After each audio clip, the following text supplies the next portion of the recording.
your main event. Introducing the hosts of Wrestling with Freddie, Jeff Dye, and Freddie Prinze Jr. What's up, everybody? Welcome to a brand new episode, a sad episode of Wrestling with Freddie, because it was the end of a career, Jeff, and it not only broke my heart, but it broke my pocketbook too. We're going to get into that and everything else in a minute, but first off, we'll tell you about the weekend, how we're doing. Jeff, you have a lovely jacket as the weather cools to keep you warm. I thought it was a vest, but you explained it to me, but it could be a cool LA Night vest. I'm just saying. How was your weekend, sir? Weekend was good. It is getting colder here in Los Angeles. The rest of Earth doesn't want to hear us complain about 65-degree winter. Yeah, oh, it's freezing. I got to put on my North Face, please. Give me chills. Talking about. I have been rocking vests lately because of you and because of our producer Alex and because of LA Night. I'm feeling very You're feeling very vesty lately. I love it. So this isn't one, but just since you mentioned it, I wanted to let everyone know you will be seeing me in more vests. Hell yeah. It's because you got balls, bro. That's why. I don't have big enough balls to rock the vest. No, all right. Cowboys wear them. You know, that's a lot true. of and you're people the last cowboy. Vests. You're the last Stone cowboy. Cold. Yeah. With the last vest. My weekend was good. I didn't get to watch WrestleDream live. I was at Disneyland, the happiest place on earth if you're 12. Or maybe like 15. My daughter's 15, so yes, it's still cool. Then. She still like it? She does. Yeah, she likes the rides. She doesn't care so much rules. about the princesses and all that stuff. She just wants to go on the rides and see if like is Tower of Terror or now it's the Avengers Tower. I don't know, but the one that goes up and down. She was like, I want to see if it's scarier after 2 p.m. like they said, and it was. Sometimes a girl at that age is already like over everything and just wants to like talk to her friends or be on the phone or something, but like I like no, that she likes she still enjoys Disney, you know. She likes rides. She's going to Horror Nights. Nice. We're going to Knott's Berry Farm, which has way like more hardcore adult rides that do like tons of flips, more my speed. But Disney's still cool, man. Like the kids had a blast and they were super good to us. We did that host thing again that all y'all nice. Hate. Well, you guys hate it, but man, without it, I would have been a pinball in a pinball machine, Jack, with people going, hey, is that? Oh, wait, no, that's not. Hey, is that? And I was like, all right, boy, I just want to get out of here, run. I don't do well they in only big crowds, hate it. man. They only hate it because they ain't it. That's what's going on. If everyone could do the guide, they'd do it. She was the nicest lady. Her name was Haley. Shout out to Haley. She was so good to my kids. And another family was there with us with their baby. And their baby had guts, man. The baby was only 8 months old, and was going on like every ride you're allowed to bring a baby on and didn't cry once. She was laughing. 8 months? 8 months. So like the Peter Pan rides and all these like things that are safe for her to be on, they can bring her on as long as they're holding her. We even went on like this one that was like a goofy train ride thing. And I don't remember the name of the ride. Sorry. I also don't read the title pages of my script, so I'm not like crapping on Disney rides. No. But yeah, she went on every like rides where I was like, oh, my friggin' neck. And she's like, woo, woo, woo, da, da, da, da. Wow. Like, I didn't even know you could. Gangster. I needed to Google 8 months old. I don't know what 8 months looks like, but I would have never guessed that it could be on a ride. Bigger than a bread box. Bigger than a bread box. That's wild. But they're not like running around and stuff like that. All right, you guys, you heard enough about our bullshit. They're just catching up with us. Yeah, just catching up. It's time to talk some wrestling. WrestleDream for your boy Freddie was a wrestle nightmare. My picks were not good, but if you're a listener of the show and you have the discerning taste that we know you do, you know that when you listen to this show and you follow these shows' picks, we're more right than we are wrong, and sometimes we're perfect. And in this case, did you like WrestleDream? Well, yeah, until the end. Okay. But who cares if you got your picks wrong, but you liked it. No, but I was sad that Danielson lost. Here's what's awesome is he totally lost and went out on his terms the way he wanted to go out. And it was such like an old school way, like when a wrestler would leave a territory and everyone would attack him and beat his ass out of there. So that in that regard, it felt cool and was awesome. But Bryan was one of my favorite guys. Dude, Bryan was one of the first guys that ever came to my little like acting class when I worked at WWE. Like when everyone else was shitting all over it, it was like, I'm not going to fucking go to that. It was like him, Miz, and Nemeth were like the three first dudes that showed up. And he was so friggin' cool and was like, he wasn't like, hey, I'm here, let's learn. He was like, I'm going to see if you're legit, if you actually care, or if you're just here to, party with Vince and try to sleep with divas and all that kind of stuff. Right. And well, that's how they looked at Hollywood. Sure. Like that's how they really wanted to keep Hollywood out of there because that's was their perception of it, and right or wrong. But with me, they were wrong. I was wrestling's always been the circus, and Hollywood's always been Hollywood, and so I imagine. Yeah, they don't like outsiders in there. So a lot of cats made me earn it, which was okay, and he was one of them. But once he saw that I was like, I actually cared about these guys and girls, and I wanted to see, help make their dreams come true and see good things happen for them. And I'd even talk to them just if they were having a bad day, if I had time. And once he kind of saw that, he was so cool and started like telling other like young wrestlers, like, no, it's not bullshit. Like he's actually trying to help us. So I have like and we're not friends. Like I don't have his number or anything like that, but I just always respected that about him. And I always liked him extra because of that. So when I saw him become champion, despite the fact the company did not have a plan to make him champion, that was the people that made that with their yes chant. To see him accomplish all the things he accomplished and then have it all taken away because they didn't want him to wrestle anymore because they didn't want to be liable for a lawsuit later in life, which was the only reason why, in my view, that they would do something like that. So he goes to another company, helps build that company. Wasn't the first guy there, but was there in the early times. Helped build it to what it is now, gave some phenomenal matches and got to go out on his terms. All that sounds great, except I really like watching him wrestle. So that story sucks for me. I don't want him to be gone. But don't you think there's so many more things to respect? Like, like as far as like, sure, we won't get to see him, but he did make multiple claims that he's doing this for his family. He's doing it for his kids, daughter, I think. He's doing it for 2 or 1. Yeah. But he definitely has a kid. Yeah, he's doing it for his kid. He's doing it for his wife. He's doing it for his body, right? Like a lot of wrestlers. Maybe we should have seen it a little earlier. And you guys did. I'm the one that turned a blind eye. You guys explained this in your pick. Like, I just refused to listen. well, yeah, you're betting with what you want. But I will say, like, I also predicted it last week. He'll be back. They don't go anywhere. So it's fine. Even when he had that neck injury and they wasn't cleared to wrestle, we saw him every week for years with that. They found a way to put him in wrestling somehow. So wrestling is too much a part of this guy for him to disappear. We'll still see him. Yeah, you're right. Well, let's just keep talking about the main event then. We can get into the other matches as time allows. He lost the match abruptly in a rear naked choke. Moxley didn't have his feet hooked in the hips. He could have gotten his ankle turned the way he had that foot grip, but that's okay. That's all right. It was pro wrestling, not jiu-jitsu. Bryan didn't see the ankle lock there. That's all right. And he got choked out unconscious. And then, of course, because it's going to be an old school finish and they're going to run the guy out, they all tried to murder Bryan Danielson a second time until help finally came and arrived in the form of Wheeler Yuta and Darby Allin, who wrestled earlier that night and had a brutal freaking match, man.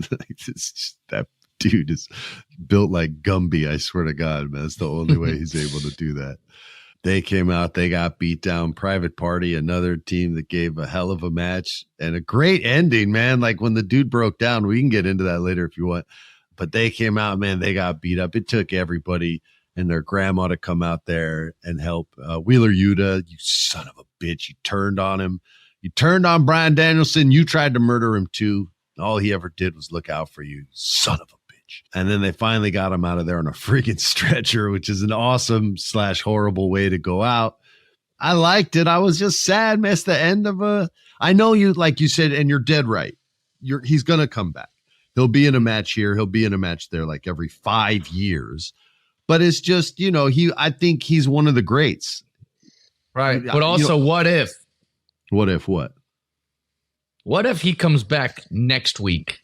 And it was like, do you know what I'm saying? What if he comes back and he's like, really? Such a kick in the balls. He goes, really? You guys thought I was going to leave on a stretcher? No, you've lit a fire under my ass, and Bryan Danielson is back. Nobody turns on me like that. Just completely swerve everybody as far as like. Yo, that would be the biggest swerve like ever. That's like Barbara Streisand retiring and then being like, all right, I'm done with the business. And the very next week announcing a tour that a world tour.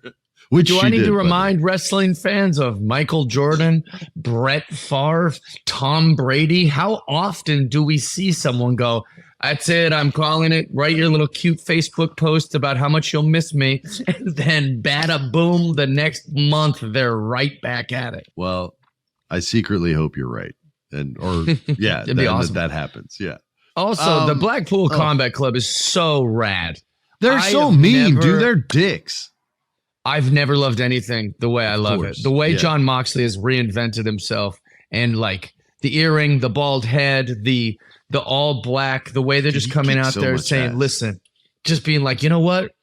I've never got my flowers. I've never gotten my respect the way I should. And I'm done tap dancing for Vince McMahon. I'm done tap dancing for Tony Khan. We're going to go out there and we're going to show everyone that we're the best. No frills, no gimmicks, no costume and music, which we love costume and music. I'm not criticizing any of that, but it's these guys who have just said enough's enough. Vendetta ride. Let's go. And I think they're the coolest thing that's in wrestling right now. Yeah, they're badass, but they're jerks, man. Beat up on Bryan Danielson like that. That's some bullshit. But whatever. I think everyone can identify with that, though, and not getting their flowers and then being like, I'm going to take my flowers. That's what you're clicking with that. That's what it is. They found something that you could like genuinely click with, and now you can ride or die with them. See, that's why wrestling's cool, man. They'll find something like that. I've gotten flowers before, man. They die. That is true. They do. Flowers don't last long. They're pretty, but they don't last long.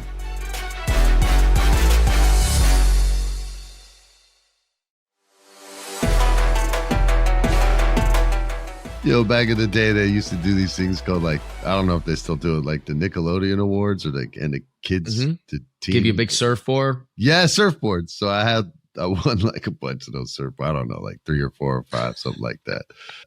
I gave them away to some kid like the very next day.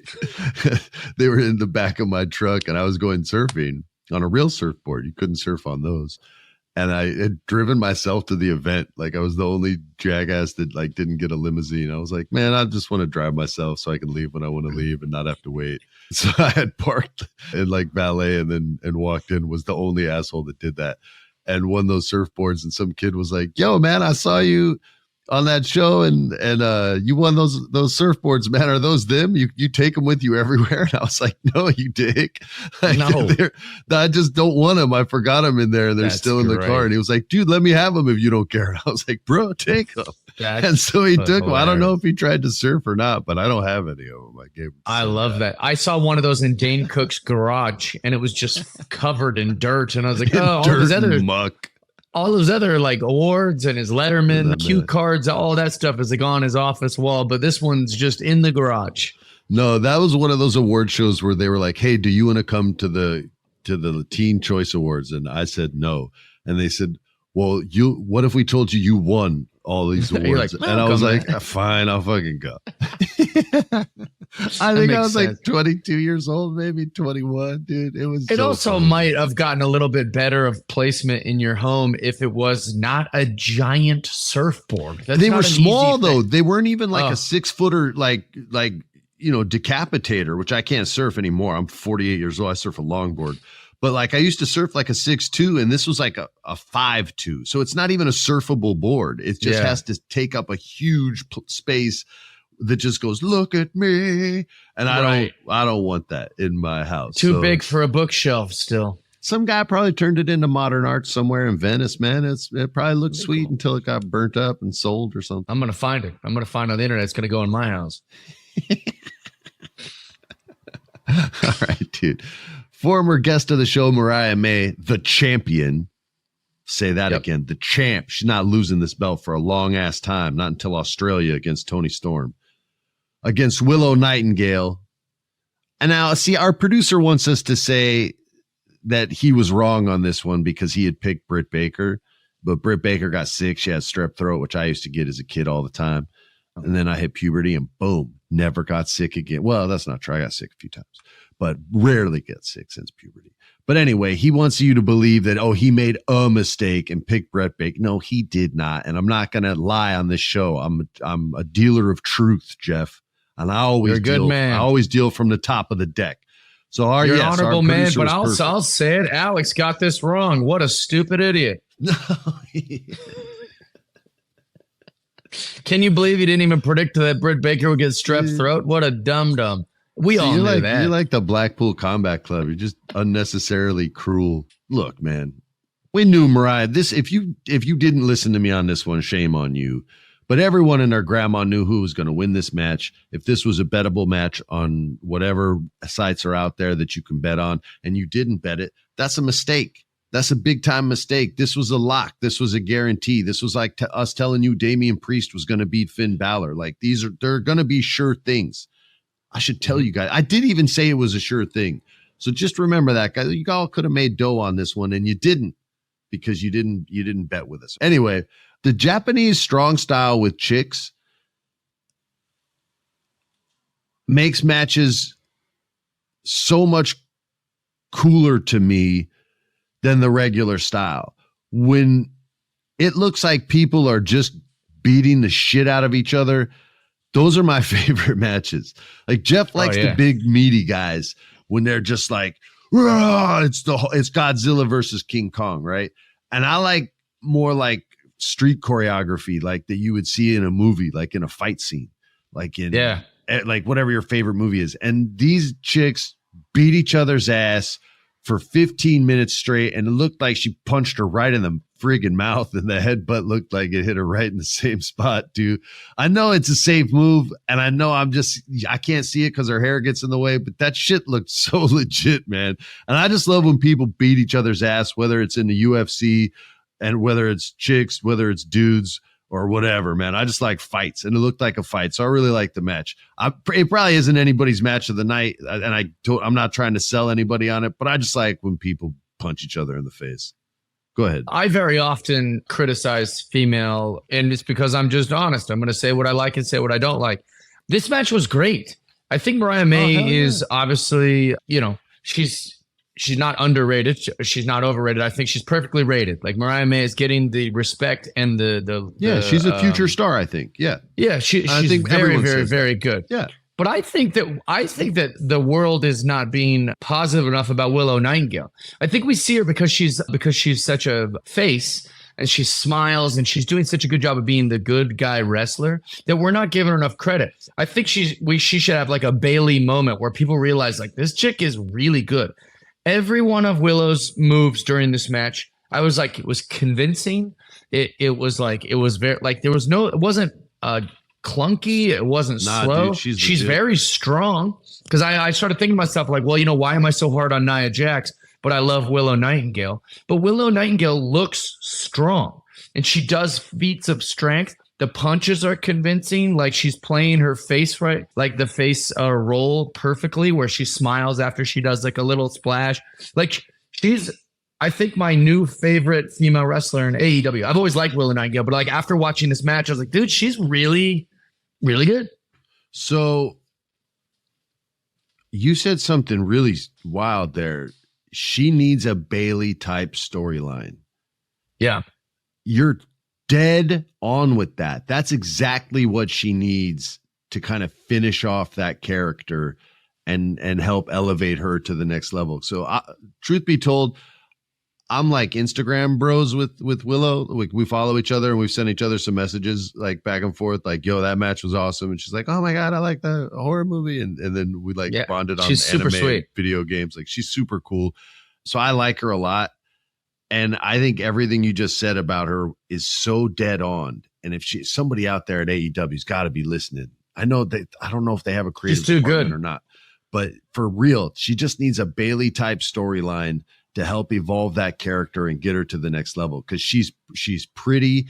She can talk a bit. Her wrestling's super duper good. She sells super big. And like Jeff said, she is strong. She can handle the smaller girls and she makes them look good when they do all their spinning and flipping and wild ass like lucha shit. So yeah, dude, I love what you just said about Willow. Cause I think she's really cool, man. And I love when people make the punches look real. I mean, maybe they are, and they're just way tougher than me because Just I wouldn't let anybody punch me. That'll look real. Yeah, I would never do that. Be like, nah, I'll keep my face looking the way it is. But yeah, she bled last week. Willow bled from the mouth last week from one of those headbutts. It looked so real, man. Anyway, I will wax poetic no longer. Next up, the champ, the TNT champ, that is. Jack Perry, no longer Jungle Boy. Jungle Boy's freaking dead. Jack Perry, the man, he's got a beard and a hairy chest. Versus Katsuyori Shibata, the wrestler. No hair on that man's chest, and he can still take a chop or a kick and no sell it like nobody's business because he's all man. And he communicates through a language translator, which is awesome. I love that gimmick. I think it's like one of the top 3 gimmicks at AEW. But he was awesome. He's always awesome.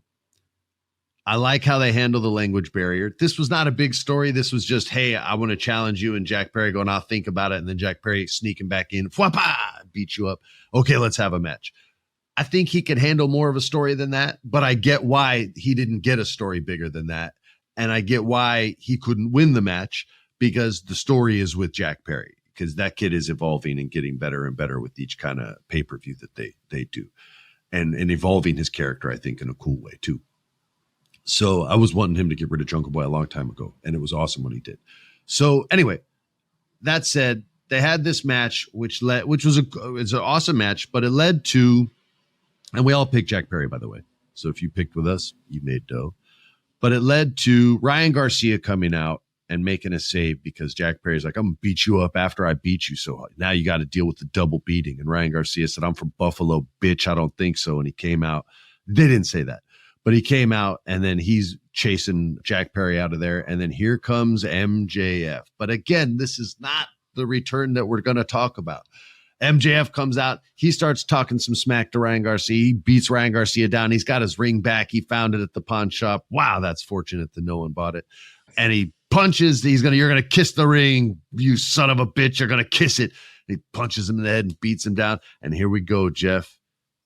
It's Adam Cole, baby. And it was the return of Adam Cole, who put on some muscle, so much muscle he could hardly even get out of his leather jacket. When he came out, the sleeves got stuck because his arms are bigger than they used to be.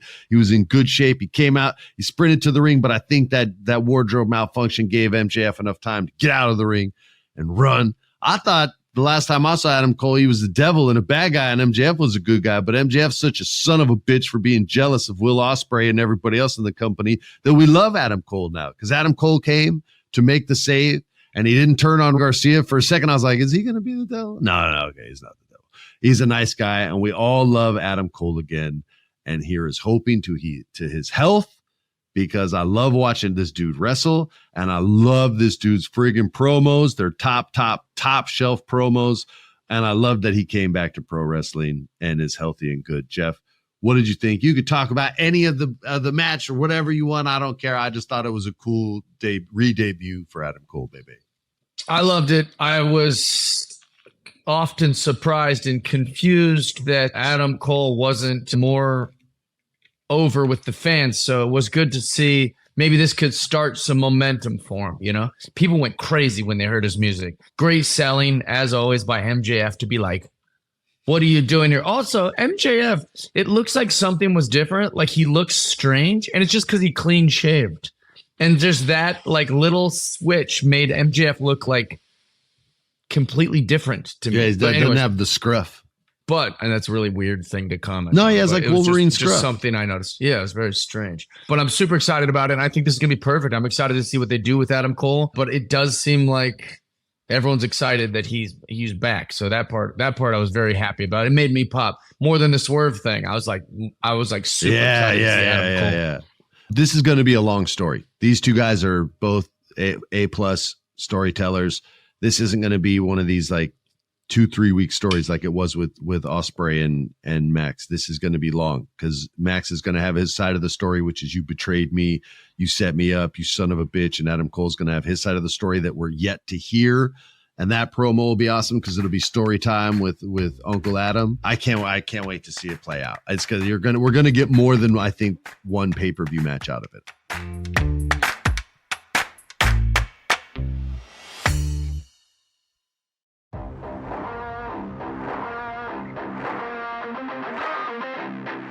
We got the AEW International Championship match.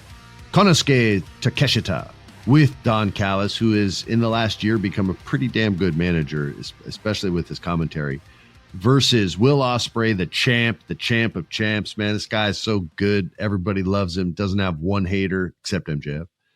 And Ricochet, who is new to AEW, can wrestle his ass off, has already kind of demonstrated his skills. And if you're not familiar with him because you hate WWE and you only like AEW, now you get to see all this awesomeness.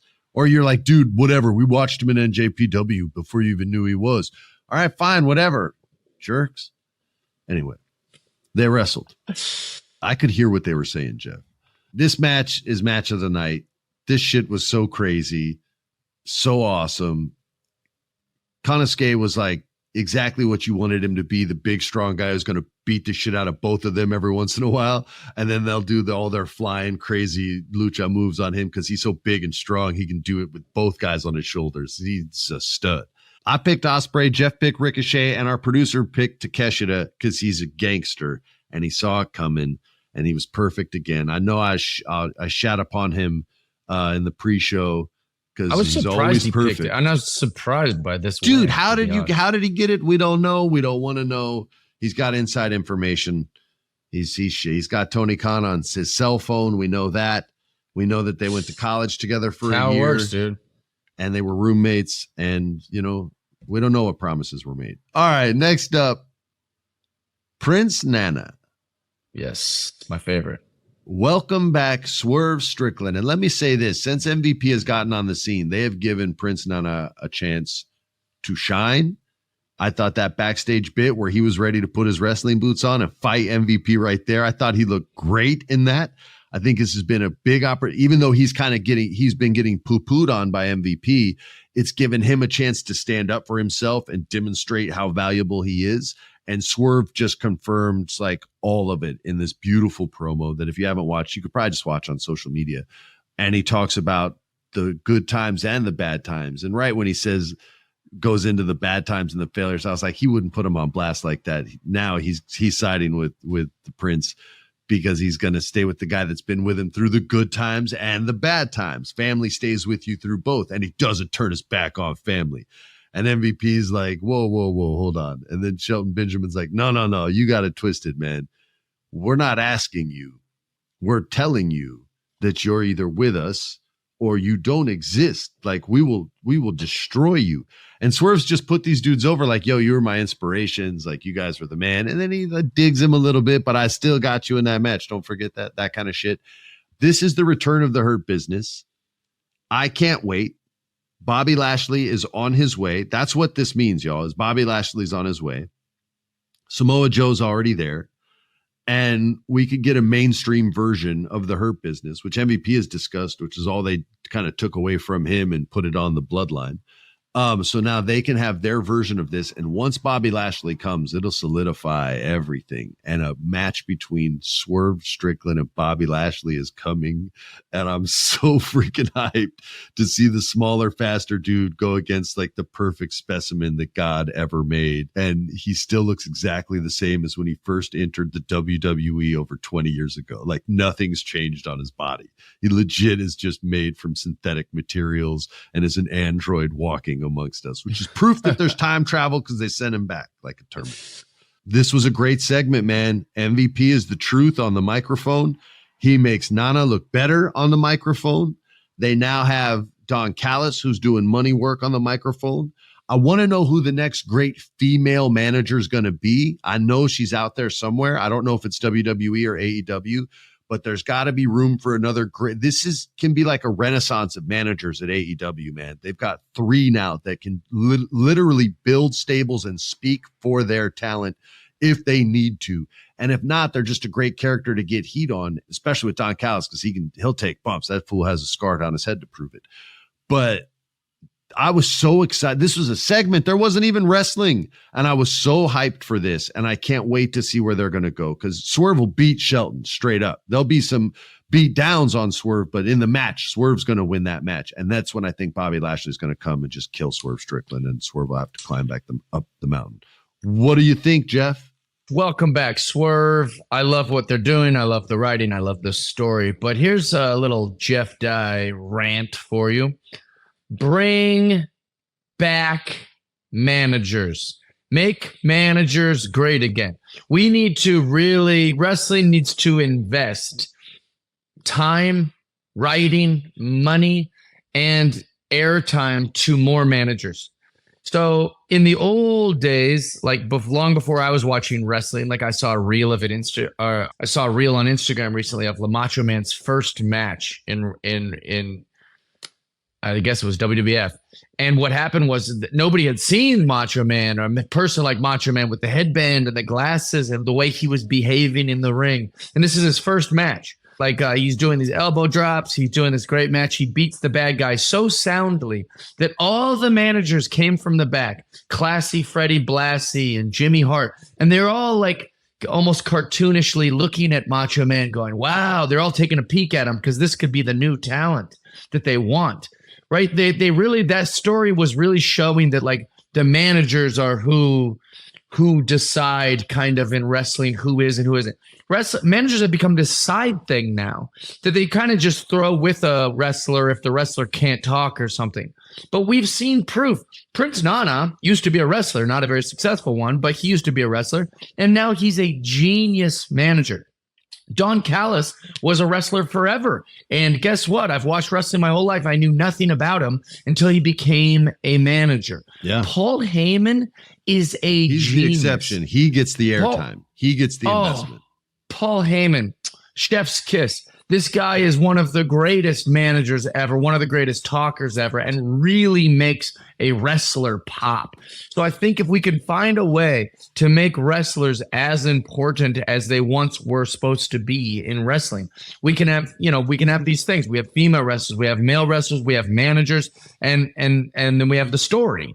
And so you kind of marry all those things together. I think managers are wildly important and wildly under executed, but they can be really valuable. Look at MVP. No disrespect, but MVP wasn't a big A-list wrestler. He was a wrestler and he was good, but he wasn't like the guy that everybody, wanted to see main event WrestleMania with The Rock, but he's proving to be super valuable as a manager. And so I think we need to see a lot more of this. The second I saw Nana come out, do his little dance and get out, like it's great. And so I think that managers shouldn't just be this thing that are put with people that can't talk. We need to make managers a huge part of the story. We could not agree more, sir. Next up, Darby Allin, Brody King. We all picked this. Easy match. Yep. Darby Allin. Great match. Easy pick. Easy money for you guys to make. You probably didn't even need our advice on this one. You were like, we got it too. We all agree. Excellent pick. Moving on. The Ring of Honor World Championship match. Mark Briscoe, the champ, versus Chris Jericho, looking to become the Nueve. Alex and Freddie both picked Jericho because we thought it was a sure thing. Jeff, just to be different, picked Mark Briscoe and was correct. It's like putting C down in the multiple choice questions. Always go with C all the way down the line. Jeff threw a C in there and it hit. He hit the lotto and he won, which put him ahead of me at the end, which sucked. And finally, that's why I did it. Yeah, that's why you did it. The Jon Moxley match with Bryan Danielson. I picked Bryan. I picked with my heart. I warned you guys. I warned myself not to do it before I did it. I still did it. I was dead wrong. I shouldn't have been wrong. I would have had 4. We talked about this match at length. We won't get into it anymore, but the final scores of this pay-per-view was your boy Freddie with 3. Producer Alex went perfect again. And Jeff with 5 picks. So Jeff, because our producer wanted me to lie, he loses a point. You're the big winner with 5. He does not tie you. It's a solo victory. No ties on this show. That's the show. This rarely happens. This never happens to me as far as these kind of things. I'm going to start gambling. I'm going to start gambling. I'm taking it all. We need a to Caesar's Vegas. Palace Taking it all to my sponsorship now. bookie, baby. I'm lucky now. Jeff and I are going to start gambling careers. Any casinos out there that want to sponsor us, hit us up on the Celly. Anyway, Yeah, I like it. That was Jeff Dye. I'm Freddie Prinze. Thanks for listening. Stay tuned for Unsanctioned Thursday, tomorrow, or whenever the hell you want to listen. Peace. We love you guys. This has been a production of iHeart's My Cultura Podcast Network. For more podcasts from iHeartRadio, visit the iHeartRadio app, Apple Podcasts, or wherever you listen to your favorite shows.